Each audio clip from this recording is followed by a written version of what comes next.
সুপ্রভাত বন্ধুগণ।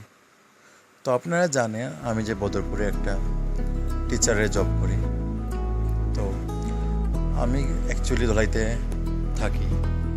তো ধলাই থেকে বদরপুর যেতে হলে আমি ফার্স্ট অফ অল ধলাই থেকে আমি সোনাবাড়িঘাট বাইপাস পয়েন্টে যাই।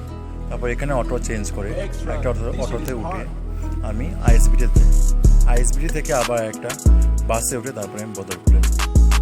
তো আজকে জানি না কি মনে হলো, কালকে তো অনেক ফেসবুকে পোস্ট দেখেছি যে আমাদের শিলচর রাঙ্গাখাড়ি পয়েন্টে নতুন সুভাষচন্দ্র বসুর স্ট্যাচু উদ্বোধন হয়েছে।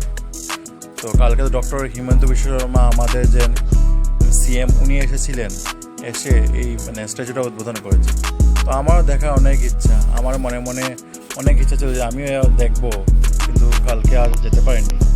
তাহলে আজকে মনে করলাম না, আজকে বাইপাসে না নেমে আমি সোজা রাঙ্গাখাড়ি হয়ে যাই, তাহলে স্ট্যাচুটাও দেখে যাব, আর আমার স্ট্যাচু দেখা হবে, আর এদিকে আমার করিমগঞ্জে যাওয়ার গাড়ি পাওয়া যায় দেবদূতে, এখান থেকে গাড়িতে উঠে যাব। তাই ভেবে আজকে স্ট্যাচু দেখবো আর গাড়িতে উঠবো এখান থেকে দেবদূত থেকে। তাই ভেবে আমি আজকে রাঙ্গাখাড়ি পয়েন্ট হয়ে গেলাম। দেখেন আপনার স্ট্যাচুটা কীরকম লাগলো।